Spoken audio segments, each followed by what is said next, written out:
komunës së Likovës janë të shumta dhe zgjidhja e tyre nuk ka fund. Qytetarët e komunës së Likovës sakrifikuan shumë, sot për të vuajtur edhe më shumë. Valla meritojnë këto banor ende mos të kenë ujë për pije, mos të kenë infrastrukturë të rregulluar, mos të kenë kanalizime, të kenë pije të shkatruara, ende ambiente të ndotura, e tjerë. Ne ende na quajnë zonë krize, ku bëhen eksperimente të ndryshme, pasi kemi as pak lëvizje në aspektin ekonomik, social dhe infrastruktural. E këto vështirësojnë edhe më shumë jetën në komunën e Likovës. Këto punë nuk bëhen vetëm për zgjidhje ose për zgjedhje apo për reklama. Këto punë duhet të realizohen me afate, me kohë, e jo të zvariten me vite e me dekada, duke kërkuar mandate pa dhënë as pak përgjegjësi ndaj askujt.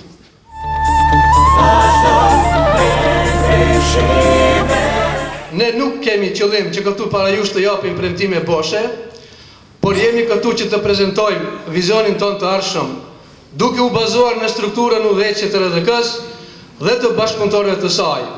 Pra ju sigurojmë se RDK nuk do të veprojë sikurse partitë tjera të cilat vazhdimisht e kishin lënë dhe ende vazhdojnë që ta lënë anash popullatën e komunës së Likovës, por do të jenë për krah neve dhe do të mundohen që të na ndalin në ndihmë çdo herë kur do të ketë nevojë popullata. Është evident fakti se komuna e Likovës është lënë anash çdo investimi në cilën do sferë të jetës dhe përkundër faktit se posedon potencial bujqësor, pijor, ujor, xheheror, energjetik e tjerë, këtu te ne nuk ka pasur dhe ende nuk ka strategji zhvillimore dhe investuese. Pra investime përmes intervaleve të ndryshme kohore, ku krahas punëve që janë me interes vital, të mundet që sadopak të ndahet anash edhe diç në investime afatgjate ekonomike. Pra e gjithë kjo mund të arrihet vetëm përmes programit të RDK-s, ku do të mund të sigurohen mjete financiare përmes investimeve të huaja, granteve të ndryshme, përmes promovimit të masave për përkraje financiare dhe subvencioneve, përmes bankave afariste, fondeve europiane e mëgjerë dhe përmes investitorëve vendor. Duke pasur parasysh aspektin demografik të komunës së Likovës me afro 30.000 banor, kundralla saj të komunës të Kumanovës me afro 100.000 banor, do në thotë bënd fjalë për një raport prej 1:3. Ndërsa buxhetet komunale të këtyre komunave ka raportin në 23 milion euro të komunës së Kumanovës, me parapërsisht nga shkaku se nuk kemi të dhëna burimore 600 apo 700.000 euro të komunës së Likovës, pra kemi një raport 1:30. Ajo që është kryesorja dhe që neve më së shumti faktikisht nga brengos është mos ndarja proporcionale e buxhetit në komunën e Kumanovës. Ne në komunën e Kumanovës zyrtarisht në bazë të statistikave të vitit 2002 jemi diku 25% si shqiptar, edhe pse realisht jemi shumë më tepër.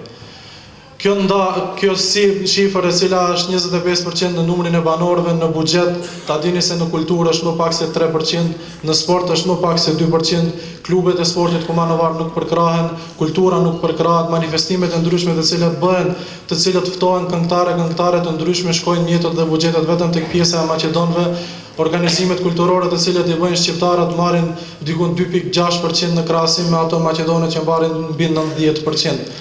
Padyshim se nëse ju na jepni votën dhe besën tuaj, ne këtë gjendje do ta ndryshojmë. Ju gjithashtu e dini edhe aspektin e infrastrukturës, ne shohim çdo ditë kur lëvizim nga pjesa maqedone se vazhdimisht rregullohen shumë kanalizimet, asfaltohen shumë rrugë, ngriten shumë elemente të cilat në pjesën shqiptare ne fatkeqësisht nuk mund t'i shohim. Padyshim se për këtë përgjegjës janë të gjithë ata shqiptar të cilët na kanë përfaqësuar dje në Këshillin Komunal të Kumanovës.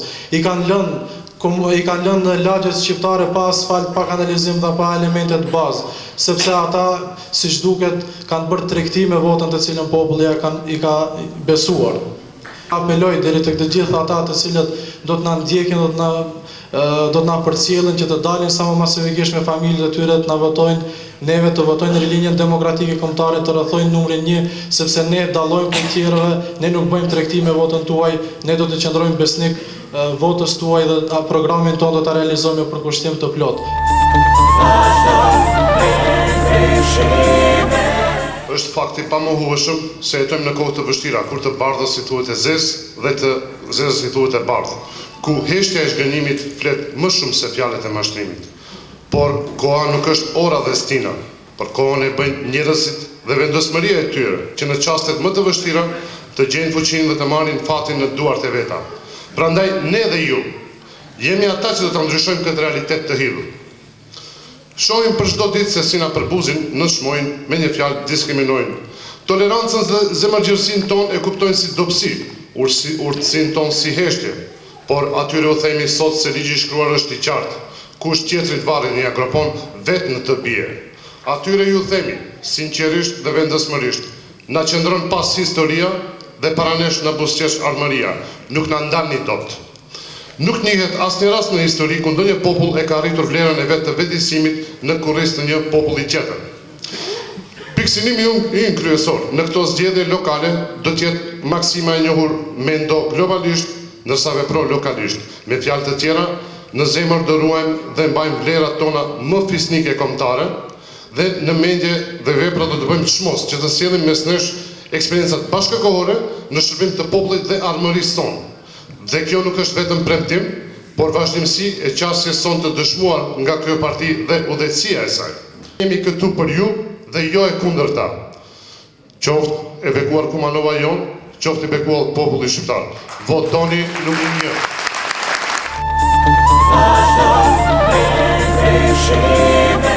Problemi bazë të nderuar prezent është centralizimi i madh i parave dhe i kompetencave në nivel të qeverisë në raport me komunat. Është pikrisht ky element ku marrëveshja e orit tashmë është zhbërë, ajo ka dështu, sepse kërkesës së shqiptarëve për të pas njësinë e vet federative në Maqedoni, faktori ndërkombëtar ju përgjigj me marrëveshjen e orit si ofertë për më shumë autonomi lokale, më shumë para për komunat, më shumë vendosje nga ana e qytetarëve. Kjo parti e ka shbër marrëveshjen e orit pikrisht në atë element në cilën ajo duhet të zhvillohet. Dhe mendoj se pikrisht ky element është elementi i dështimit të madh të komunave shqiptare në përgjithësi dhe të gjitha komunave në veçanti. Por në një situatë të një kollapsi të madh ekonomik, fiskal, financiar, zhvillimor, gjithmonë nëse ne do kemi përfaqësues të ri, të ndershëm, të ditur si këto që i keni përpara, atëherë ka alternativa. Sot ka mjaft para në fonde dhe në banka të huaja. Mjafton të jeni në situatë të përpiloni projekte cilësore dhe do gjeni para për të tejkalu problemet që janë parakushtë për zhvillim ekonomik, për mirëgjendje më të mirë dhe për hapje të perspektivës për të gjithë ne. Falënderit për përkrajen, falënderit për respektin, uroj që të dalim fitimtar në zgjedhjet e radhës. Falënderit.